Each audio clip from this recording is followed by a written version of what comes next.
Hello everyone, my name is Shreya Jain and I am a legal intern at Lexis and Company. I am pursuing DLLB honors from Law College, Dehradun Uttaranchal University. I am currently in 7th semester. I am glad to be interning with this company, Lexis and Company, which has given me the opportunity of making this video. So the purpose of this video will be to explain to you guys the reasons for the growth of administrative law, and hence this will be the topic for today, that is reasons for growth of administrative law. I'll discuss this topic within 8 subheadings, 8 different reasons, and yeah, that will be so the first point here is public welfare.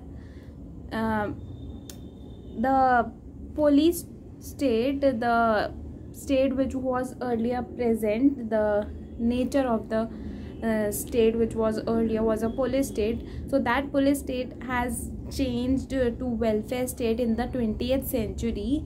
The traditional functions of the state, that is the defense and administration of justice, has undergone a drastic change, and the state undertakes now various functions for the benefit of people in the 20th century. So there is a shift from the police state to the welfare state. Now the state focuses more on the welfare of the people.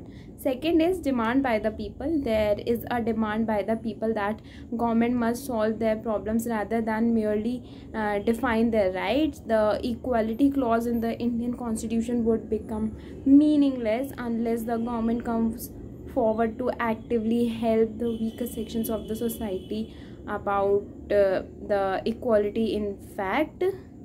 So this implies the growth of administrative law and process. So the third point here is industrialization and modernization. Today everyone feels that it is the duty of the government to resolve all employer-employee conflicts and labor issues and maintain an industrial harmony, which is essential for economic growth. So the regulation of the patterns of ownership, production and distribution is considered the responsibility of any good government to guarantee the maximum good of the maximum number. So this again lead to the growth of administrative law, the industrialization and the modernization. And moreover, the industrialization and technological developments produce great structural changes and create crucial problems such as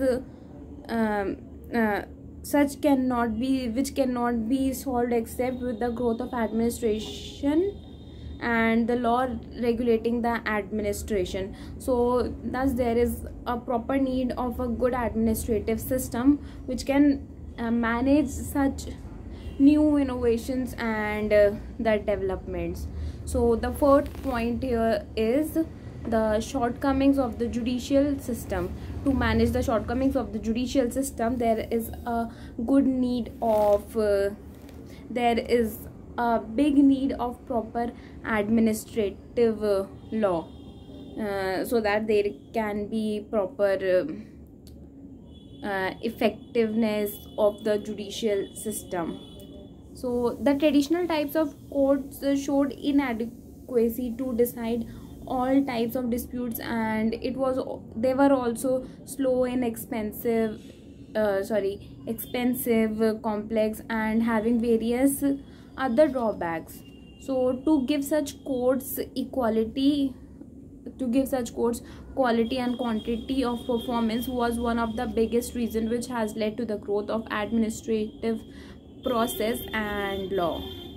So next up is inadequate legislative process. The legislative process was not capable of laying down detailed rules and regulations for the functioning of the state because of limitation of time, technical nature of the legislation, and the need for flexibility, experimentation and quick actions.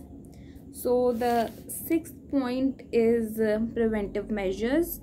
The administrative authorities also implement preventive measures like licensing to liquor shops and fixing of the rate and etc. Many such other activities also. So the seventh point here is the state economy.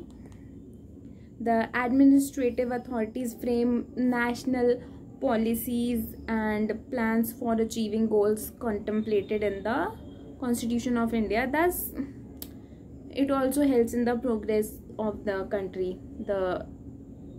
In this way, the administrative authorities help.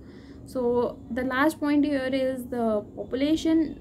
So as we all know that there is a population explosion in India, and because of this population explosion, there it creates a burden upon the legislative process to implement the various laws and for various needs of there is difficulty for the legislative alone to implement such laws for the needs of this growing population. Thus we need an adequate, a proper